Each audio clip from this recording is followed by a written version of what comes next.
Hello students, study medium channel में आप सभी का स्वागत है। Jharkhand BSc nursing entrance exam और एएनएम जेएनएम एंट्रेंस एग्जाम का काउंसलिंग में आपको क्या क्या डॉक्यूमेंट्स चाहिए मैं आपको इस वीडियो में क्लियर कर देने वाला हूं।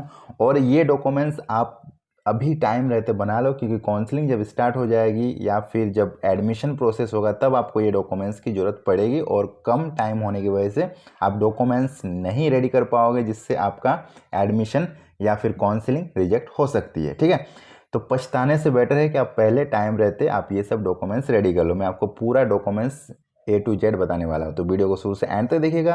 वीडियो पसंद आए तो लाइक कीजिएगा और चैनल को सब्सक्राइब जरूर कीजिए। चलिए शुरू करते हैं आज का वीडियो। तो आप लोग नोट करते रहिए। सबसे पहला जो डॉक्यूमेंट्स चाहिए सभी के लिए ये है रेसिडेंशियल सर्टिफिकेट। ठीक है, रेसिडेंशियल सर्टिफिकेट क्या होते हैं? आवासीय, जिसको हम लोग बोलते हैं आवासीय सर्टिफिकेट। ठीक है, आवासीय ये जो सर्टिफिकेट होते हैं ये सभी को चाहिए। इससे ये प्रमाणित होता है कि आप झारखंड के कैंडिडेट हैं। ठीक है, झारखंड के कैंडिडेट होने के लिए ये जरूरी है और ये सभी स्टूडेंट्स के लिए मैंडेटरी है। ओके, सबसे पहला। दूसरा जो डॉक्यूमेंट्स चाहिए वो होता है आपका कास्ट सर्टिफिकेट। ठीक है, कास्ट सर्टिफिकेट क्या होते हैं? तो उसमें आपका कास्ट मेंशन रहता है, और ये जो कास्ट सर्टिफिकेट होते हैं ये जनरल कैंडिडेट वालों के लिए नहीं रिक्वायर्ड होते हैं। ठीक है, ये किसके लिए होते हैं? ओबीसी वालों के लिए, ठीक है, एससी वालों के लिए और एसटी वालों के लिए। ओके, जो ओबीसी एससी एसटी कैंडिडेट है उनके लिए कास्ट सर्टिफिकेट बनाना बहुत जरूरी है, और ये ज़्यादा पुराना नहीं होना चाहिए, आसपास की आप बना लेना। ओके, जिनका भी नहीं है आप रेन्यू भी करा सकते हो। चलो नेक्स्ट जो डॉक्यूमेंट्स चाहिए वो डॉक्यूमेंट्स आपका होना चाहिए इनकम सर्टिफिकेट। ठीक है, ये जो इनकम सर्टिफिकेट है मैं आपको बता दूं ये सबके लिए नहीं चाहिए, ये बस उन्हीं कैंडिडेट के लिए चाहिए जो ईडब्ल्यूएस से बिलोंग्स करते हैं। ठीक है, ईडब्ल्यूएस से बिलोंग्स करते हैं। जो जनरल में जो 10% 15% जो आपको रिजर्वेशन मिलती है ईडब्ल्यूएस कैटेगरी में, तो उनसे जो भी कैंडिडेट बिलोंग्स करते हैं उनको इनकम सर्टिफिकेट की आवश्यकता पड़ेगी। बाकी किसी के लिए इनकम सर्टिफिकेट जरूरी नहीं है। मैं आपको पहले ही बता दूं कि सभी के लिए ये नहीं है। ओके, तो ये हो गया आपका 3 मैंडेटरी जो डॉक्यूमेंट्स था। अब आते हैं नंबर 4 पे। नंबर 4 पे सबसे इंपॉर्टेंट और सभी के लिए जरूरी है वो है 10th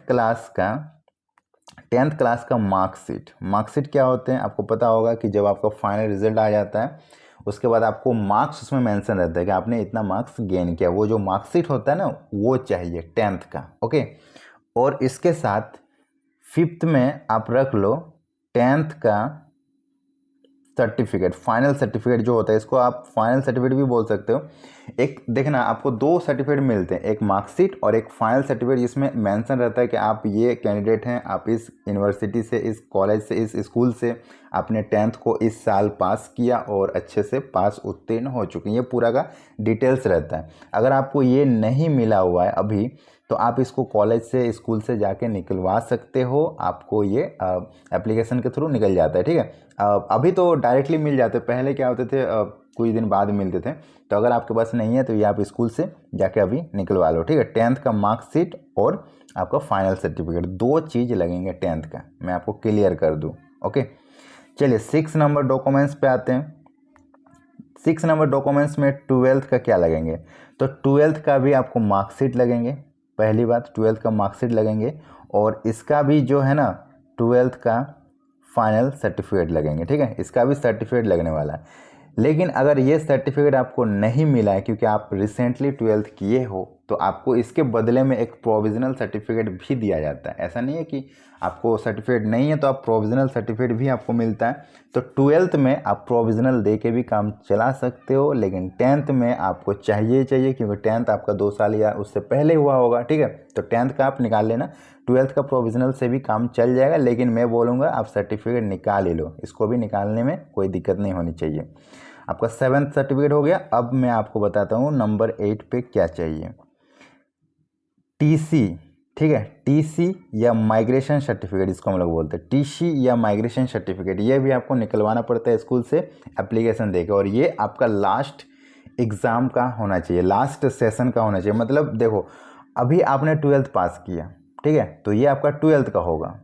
ओके, अगर आप ग्रेजुएशन कर रहे हो, ठीक है, फर्स्ट ईयर सेकंड ईयर में हो, मान लो सेकंड ईयर पे हो, तो फिर आपको ये 12th का जो टीसी है वो तो आपका कॉलेज में ले लिया गया है, तो वहाँ पे आपको सेकेंड ईयर का टीसी लगेगा। सेकेंड ईयर में जो आप पढ़ रहे हो ना वहाँ का टीसी लगेगा, ठीक है। अगर 12th हो तो कोई दिक्कत नहीं है, नहीं तो फिर सेकेंड ईयर थर्ड ईयर जिसमें भी हो उसका टीसी लगने वाला है, ठीक है। ये क्लियर मैं कर दूँ। और ये आपको लगेगा कब? एडमिशन के थ्रू, ठीक है। जब आप एडमिशन करने जाओगे कॉलेज में तब आपको ये लगेंगे। और इसको मैं अभी इसलिए मेंशन कर रहा हूँ क्योंकि इसको निकालने में थोड़ा सा वक्त लगता है। तो काउंसलिंग होने में और एडमिशन होने में ज़्यादा फ़र्क नहीं होता, 1 वीक का फ़र्क होता है। तो अभी आप इसको निकाल के रख लो, ओके। चलिए उसके बाद क्या डॉक्यूमेंट्स चाहिए? उसके बाद आपका डॉक्यूमेंट्स चाहिए आधार कार्ड, ठीक है। अगर किन्हीं बंदे का आधार कार्ड नहीं बना हुआ है तो आप उसको बनवा लो।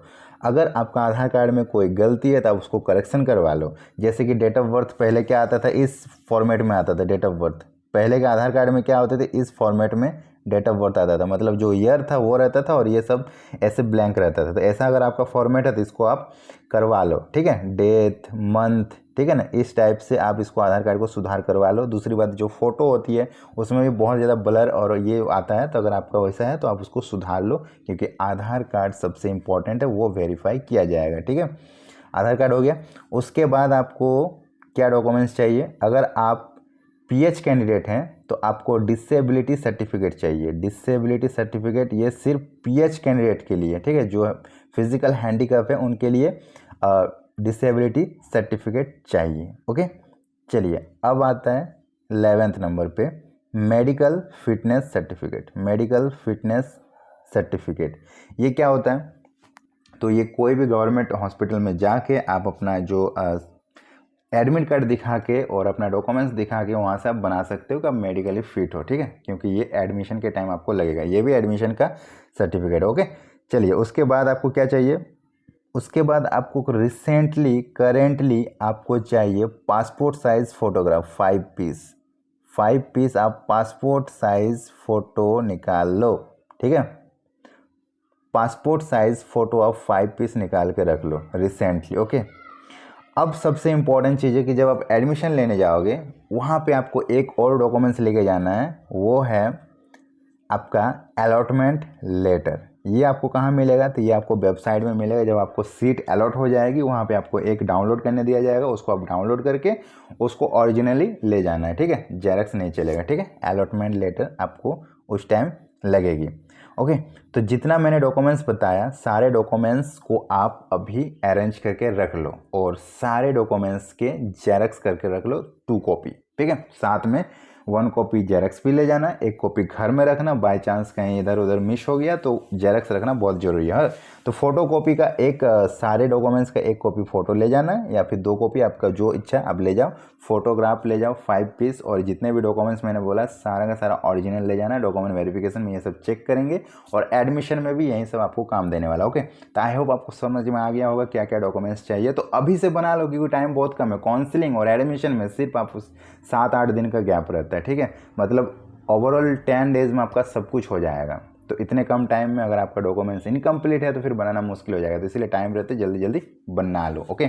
इसके अलावा भी कोई डाउट है तो आप कमेंट करके पूछना, हम आपका जरूर हेल्प करेंगे, ओके। वीडियो पसंद है तो लाइक कीजिएगा, सभी से शेयर कीजिएगा, चैनल को सब्सक्राइब कर लीजिएगा क्योंकि काउंसलिंग का पल पल अपडेट आपको इस चैनल में सबसे पहले मिलती है, ओके। टेलीग्राम ग्रुप को ज्वाइन कर लीजिएगा, वहाँ पे जो भी PDF होता है हम वहाँ पे शेयर कर देते हैं, लिंक डिस्क्रिप्शन बॉक्स में, ओके। Thanks for watching.